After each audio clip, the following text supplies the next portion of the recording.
Москвада сауда-экономикалык, илимий-техникалык жана гуманитардык кызматташуу боюнча Кыргыз-Орус өкмөттөрү аралык комиссиясынын 23-чү жыйыны өттү. Кыргыз делегациясын министрлер кабинетинин төрагасынын биринчи орун басары Арзыбек Кожошов жетектеп келди. Ал эми орус тараптан Россиянын өкмөтүнүн төрагасынын орун басары Алексей Аверчук төрагалык кылды. Тар чөйрөдө көптөгөн актуалдуу маселелерди чечкенге жетиштик. Анын баары эки өлкөнүн ортосундагы кызматташтыкты чыңдоого багытталган. Эки өлкөнүн товар алмашуусу 1,5 эсеге өскөнүн белгилеп кетким келет. 2020 жыл бул сан 2,5 миллиард долларга жетти. Кыргызстанга рубль менен экспорттолгон товарлардын көлөмү 40%дан ашты. Ал эми импорт 60%га жакындады. Кожошов өз сөзүндө автомобиль жана темир жол транспорту менен жүргүнчүлөрдү ташууну жандандыруунун маанилүүлүгүн белгилеп, орус тарап эки өлкөнүн ортосундагы үзгүлтүксүз аба каттамдарына чектөөлөрдү алып салуу чечимин кубаттай турганын кошумчалады. Мындан тышкары министрлер кабинетинин төрагасынын орун басары энергетика жана азык-түлүк коопсуздугун камсыз кылуунун маанилүүлүгүн белгиледи. Тактап айтканда, Орусиядан Кыргызстанга айрым айыл чарба, азык-түлүк продукцияларын ташууну улантуу зарылдыгы айтылды. Аларга будайга тыюу салгандан бери биздин 120 вагон чегарада, Россиянын чегарасында турат. Будай боюнча андан тышкары май, биздин ишкерлер май боюнча дагы вагон турат. Ошол чечип беребиз деди. Жакын арада Кыргызстанда баягы биздин промышленный кооперация өнүктүрүү ретинде КАМАЗ биздин Кыргызстанда автосборочный линия куруп беребиз деп атат. Ошол дагы келишим келдик. Маданий гуманитардык жана билим берүү тармагында кызматташуунун алкагында Россия Кыргызстанга 9 мектеп куруп бермек болду. 9 мектепти булар азыр ички аралык биздин келишимдерди коюп, аны ратификациялагандан кийин анда биз кура баштайбыз деп айтат. Мындай айтканда быйыл биз ички аралык документтерди бүтүрсөк, кийинки жылы кура баштайбыз деп айттылар. Мындан сырткары Орусияда иштеп жүргөн мекендештерге ыңгайлуу шарт түзүү боюнча маселелер талкууланды. Кыргызстандын аймагында иштеген Россиянын жарандары үй-бүлө мүчөлөрүнө акы төлөнүү үчүн милдеттүү медициналык камсыздандырууну ала алышат. Бирок Орусиянын мыйзамдары Кыргызстандын бул жерде иштеген жарандарынын үй-бүлө мүчөлөрүнө акы төлөнүүчү ОМС алууга жол бербейт. Ошондуктан кыргыз жарандары медициналык жардам алууда, балдарды мектепке, бала бакчага жайгаштырууда кыйынчылыктарды башынан өткөрүүдө. Ушул жылдын ортосуна чейин бул маселе эксперттер арасында каралып чыкканы туура болду. Тараптардын бардык макулдашуулары 23-чү жыйындын жыйынтыктоочу документинде биргелешкен протоколду бекитилди. 2026 жылга чейин Кыргыз Республикасынын өнүктүрүүнүн улуттук программасын ишке ашыруу максатында гидроэнергетика тармагындагы долбоорлорду биргелешип ишке ашыруу боюнча жол картасын даярдоо үчүн Кыргызстандын энергетика министрлиги менен Орусиянын гидродолбоор институту эки тараптуу жумушчу тобун түзүү чечими кабыл алынды. Жеңил өнөр жай товарлары менен өз ара сооданы жогорулатуу максатында Россиянын өнөр жай жана соода министрлигине Кыргыз жеңил өнөр жай ишканаларынын продукциясынын ассортименти көрсөтүлгөн каталогун жөнөтүү макулдашуусу болду. Тараптар санитардык эпидемиологиялык абалды эске алуу менен жакын арада эки өлкө ортосундагы темир жол жана унаа жүргүнчү каттамын жандандырууну чечти. Кыргызстандын салыктык башкаруу системасын өнүктүрүүгө көмөктөшүү максатында маалыматтык системалардын кызматташуусунун биринчи фазасынын алкагында киргизилген техникалык колдоо маселесин 2 айлык мөөнөттө иштеп чыгуу макулдашылды. Россия Федерациясынын жогорку окуу жайларында Кыргыз Республикасынын жарандарынын билим алуу квоталарын учурдагы 500дөн 700ге чейин көбөйтүү мүмкүнчүлүгүн карап чыгуу макулдашылды. Кыргызстандын Россиядагы жарандарына ыңгайлуу шарттарды түзүү маселелери кеңири талкууланды. Жолугушуунун алкагында эки өлкөнүн финансы министрлигинин ортосундагы кызматташуу боюнча меморандумуна да кол коюлду. Ушул меморандумда бюджеттин аткарылышы жана пландаштыруу боюнча бюджет так аткарылса бардык социалдык экономикалык программалар өз убагында аткарылат, жалпысынан экономикалык өнүгүүсү шарт түзүлөт.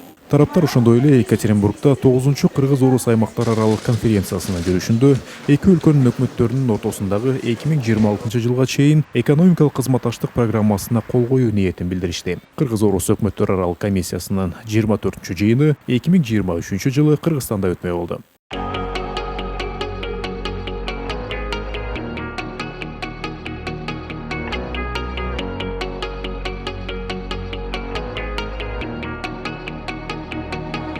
Ал эми 15 апрелде министрлер кабинетинин төрагасынын биринчи орун басары Арзыбек Кожошовдун төрагалык алдында Евразиялык экономикалык кеңешинин кезектеги жыйыны болуп өттү. Күн тартибинде 40тан ашык маселе каралды. Белгилей кетсем, үстүздөгү жылы Кыргызстан ЕАЭП органдарында төрагалык кылууда.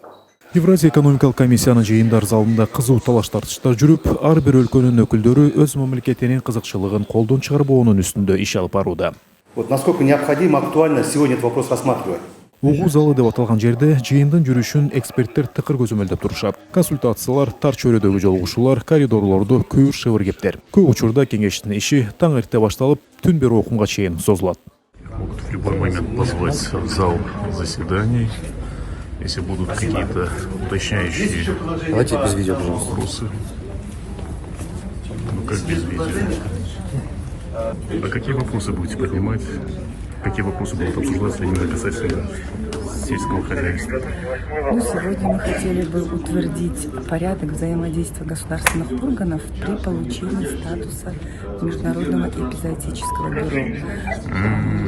Вот этот вопрос сейчас будем рассматривать. Спасибо. Отурумдун жыйынтыгында ЕЭК кеңеши жеке колдонуу үчүн товарларды ташып келүү үчүн бажы алымсыз чекти 31 килограммга чейин көтөрүү чечимин кабыл алды. Мындан тышкары айрым категориядагы товарларга бажы төлөмдөр жана салыктар 2 жыл ичинде төлөнбөйт. 450 номинал товаров боюнча биз ошондо беспошлинный провоз кылдык. Бул жакта көбүнчө ошол азык-тулук товарлар, өнөр товарларды биз ушул беспошлинный провозго киргиздик. Дагы бир маселе биздин Евразия экономикалык биримдиктин камсыздыруу компаниясы же перестраховочный компания деп атат. Бул камсыздыруу компаниянын 5 мамлекеттин арасында ар бир мамлекеттин өзүнүн үлүшү менен болот. Бунун негизги максаты ушул экспорттук потенциалды колдоо иретинде. Бүгүнкү күндө мисалы Кыргызстандан Россияга, Казакстанга биздин жүргүнчүлөр, биздин ишкерлер өзүнүн товарларын жүрүткөндө алар мына өзүнүн күчүнө, өзүнүн мүмкүнчүлүгүнө иштенет да. Эгер ушундай перестраховочный компания түзүлсө, алар ошо перестраховочный компания менен келишим түзүп эле коркпой өзүнүн товарларын жөнөтө берет да. Бул жалпы ушул 5 мамлекеттердин товар жүргүзүүсүнө, 5 мамлекеттердин экспорт потенциалын көтөрүшүндө бул жакшы пайдалуу болот деп эсептейм. Кызуу талаш тартыштын жүрүшүндө кыргыз тарап бир топ өлчөмдөгү кум шекерди бажы төлөмсүз ташып келүү мүмкүнчүлүгүн алды. Кум шекердин баасы бүгүнкү 2 эсе көтөрүлүп кетти. Ушул маселени чечиш үчүн биз 35 000 тоннага беспошлинный ввозго ушундай мүмкүнчүлүк алдык, квота алдык. Ушул дагы ушу биздин Кыргызстанда жарандардын ушул кум шекер менен камсыздоо маселесин чечет деп ойлойм. Көпчүлүк кызыктар, бул мекеме эмне кылат, ал жерде кандай маселелер чечилет? ЕЭКтин акыркы жыйынында жумушчулардын үй бүлө мүчөлөрүн милдеттүү медициналык камсыздандыруу маселеси көтөрүлдү. Кыргыз тарап негизги соода экономикалык маселелерден тышкары миграцияга, биримдиктин алкагындагы жарандардын жана товарлардын эркин жүрүүсүнө көңүл бурат.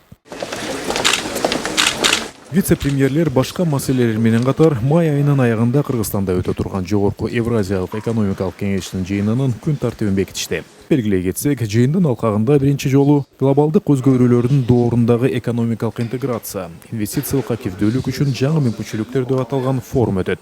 ЕЭПке мүчө өлкөлөрдүн компанияларынын ортосунда келишимдерге кол коюу күтүлүүдө.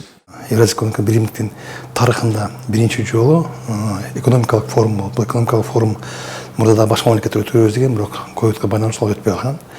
Ошого биз даярдыктарды көрүп, бүгүнкү ошол форумдун күн тартибин бүгүн ошол кеңеште бекиттик.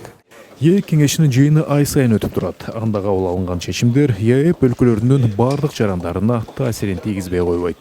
Мирбек Молдокунов, Аскар Улан уулу, Ала Тоо 24, Москва шаары.